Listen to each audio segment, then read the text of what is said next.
All right, welcome everybody. We are here with Ryan McClure. He is the head coach for both tennis teams. First of all, Ryan, thank you for being here. Thank you. We are going to open the questions. When you raise your hand, we'll come over with the mic. Please state your name and your grade, and you can ask your question. All right, ready? My name is Chloe. I'm a senior. How has being a former student athlete helped you as a coach? That's a good question. Being so fresh out of college, I know from experience, what I liked during practices, what I didn't like, how I like matches being set up. So, just taking that experience, those experiences, just, being able to integrate those into how I decide to run practices, how I want to schedule matches. It's been a real, benefit, to our team having, those experiences.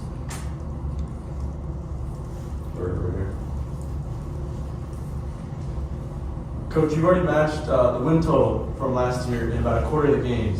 What do you think has contributed to that? I definitely like to say that I tried to schedule matches that we are, be very competitive in. But we had a couple additions to both the men's and the women's team, freshman-wise. So having them in the lineup has definitely improved our team strength. So I think, it's been a blast, and they've been working really hard. So. First row. I'm Estella Woodworth. I'm a senior. You were a 3-time All-OAC selection and a 2-time academic All-OAC honoree. How will you emphasize the balance between athletics and academics for your players? Yeah. So my philosophy around, academics and, tennis is that here at Mount Union, we're a Division III school. I like to push academics first. At the end of the day, I like to tell my players, my recruits, that at the end of the day, your degree that you get here will ultimately pay the bills, not tennis. But tennis is a great, experience to have, playing a collegiate sport. So I definitely, emphasize the tennis part, but I think academics plays a bigger role here at Mount Union. First row. I'm Grace. I'm a senior. How do you keep the motivation and momentum in the winter from the fall season to the spring season, and keep your athletes motivated? Yeah, so that's definitely a process. We have a very, very small fall season. We play a couple matches, and it's about a month long, and then we have from October to January off. So I really like to emphasize to the players to get out, hit on their own, but I also want them to take some time, wind down, and just relax, let their bodies recover, because we're going 5 days a week in the fall. So it's definitely a lot. And tennis is one of those sports that it's very heavy on the mental side. So I like them to get their breaks and, relax. But I also encourage them to go work with their personal coaches. A lot of the times they have private coaches at different racket clubs. So I like to, have them continue to work, but I don't want them to just stay stagnant. Third row.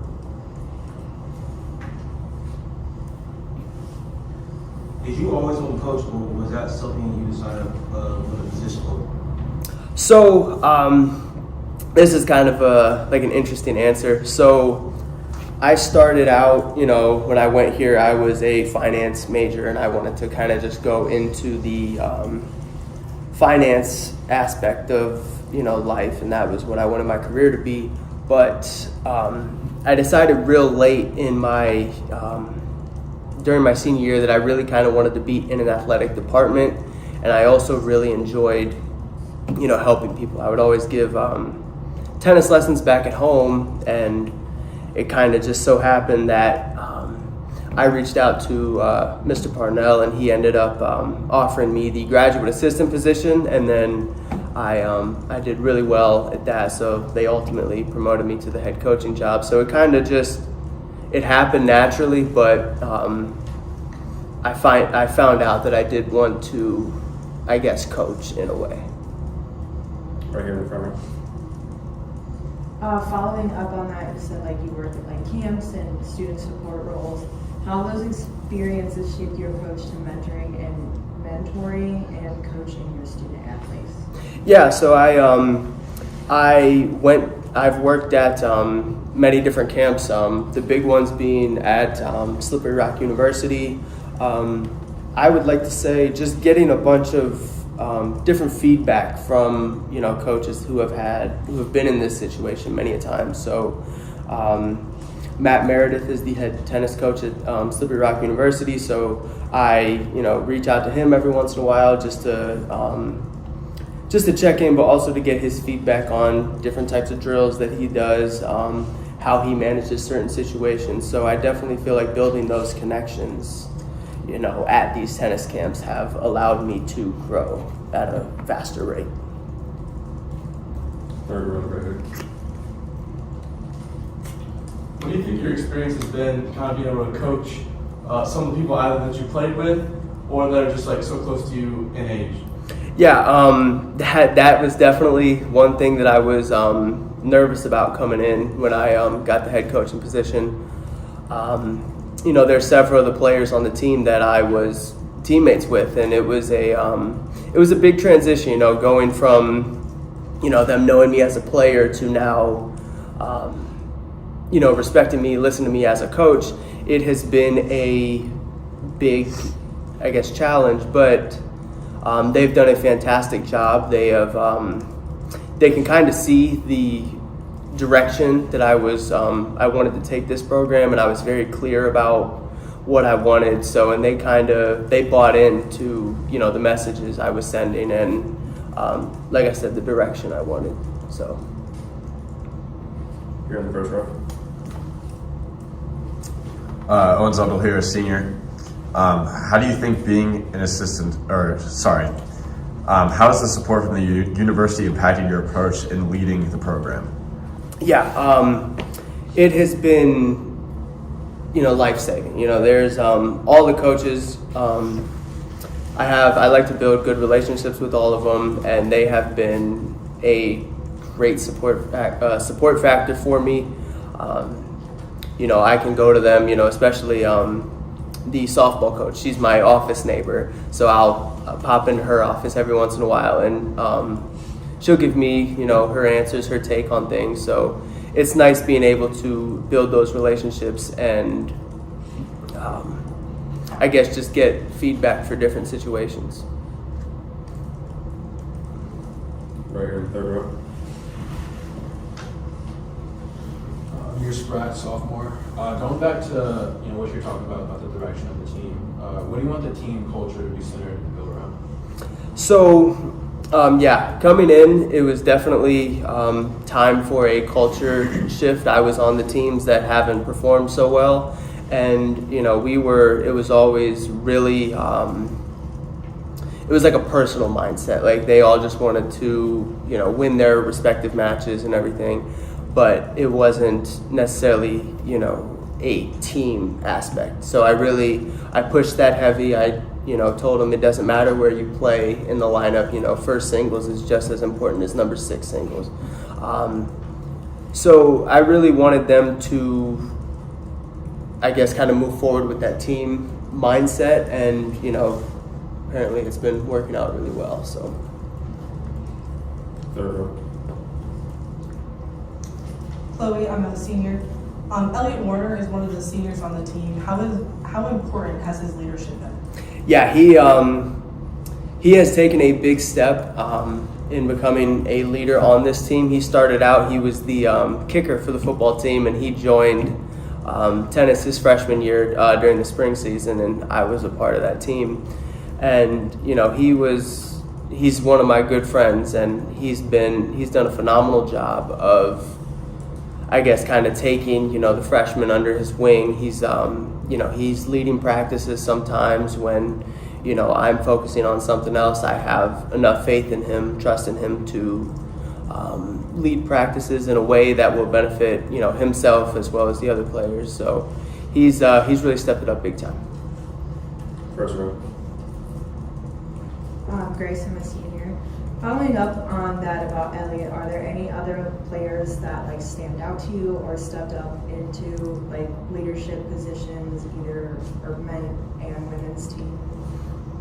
Yeah, so my first singles on the women's side is Amelia Francisco. She's a very quiet student, very quiet person. But this year I've had many talks with, her and Elliot about their role that they need to play.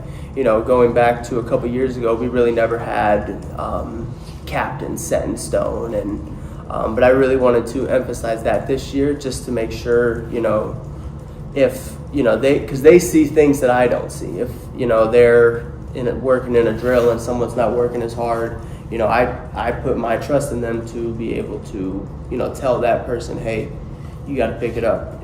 Just situations like that. But Amelia has really kind of come out of her shell this year, and she's done a phenomenal job leading the women's team.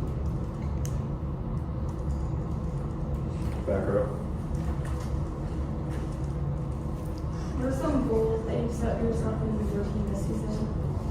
Yeah, so I think coming off a couple rough seasons last year, I definitely think, like I said, the men's team has already matched their win total from last year in just a quarter of the games, or a quarter of the matches. So I'd like to set our season goals to about 500% winning percentage, or 50% winning percentage. But yeah, and I want them to, keep improving upon this team mindset. I know it's not going to happen overnight, but once we get there fully, I definitely think this program will be in a different position. All right, we have time for 3 more questions. Right here, right here.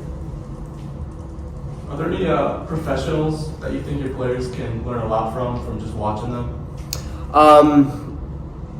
I'd like to say, he's retired now, but Roger Federer, I really admired the way he kind of like went about tennis. Like, he respected it. You never saw him, breaking rackets, getting frustrated with himself. He was always very calm and collected.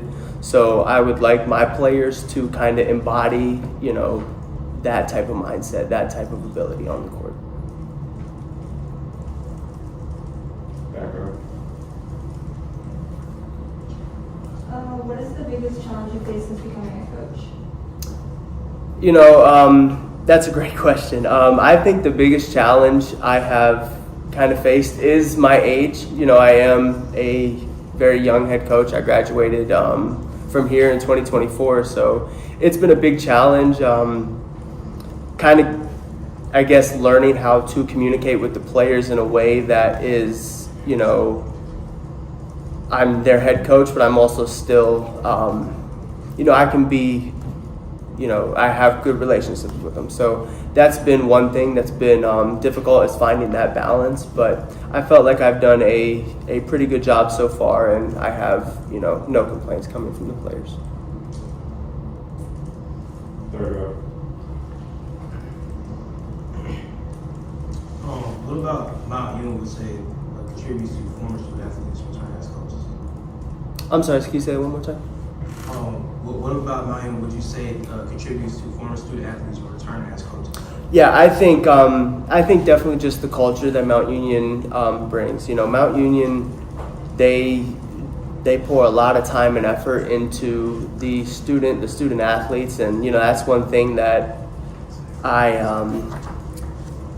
loved. When I got a job right out of college, and I kind of missed this atmosphere. Mount Union has a great support system, and I felt like that was something that I wanted to, stay around. So ultimately I decided to, come back and pursue a career in coaching. All right, last 2 questions. Earlier you spoke to, freshmen coming in and helping, with the overall strength of your team. Do you have any players in the incoming class you're excited about? Yeah, I have a few on both the men and the women's side. I'm not going to state their names, but I definitely think that this will be the strongest recruiting class we've had in a long time, and that's because I'm able to be here full time. I'm able to go recruiting. I'm able to reach out to potential recruits, things like that. Whereas in the past, that's not really been something that Mount Union Tennis has been able to do. Last one, third row. What is your favorite part or the most rewarding part of being a coach? You know, it's definitely the most rewarding part is definitely seeing your players grow as people. You know, at the Division III level, you know, we want to win, we want to compete, but it's more about building them into great people. And that's one thing I really like. For Elliot, for example, I've got to see him, you know, mature and become, you know, someone who he hasn't been before, and it's fun to see. So I definitely think watching players become people. All right, that's all the time we have. Thank you, Coach McClure, for your time. Let's give him a round of applause.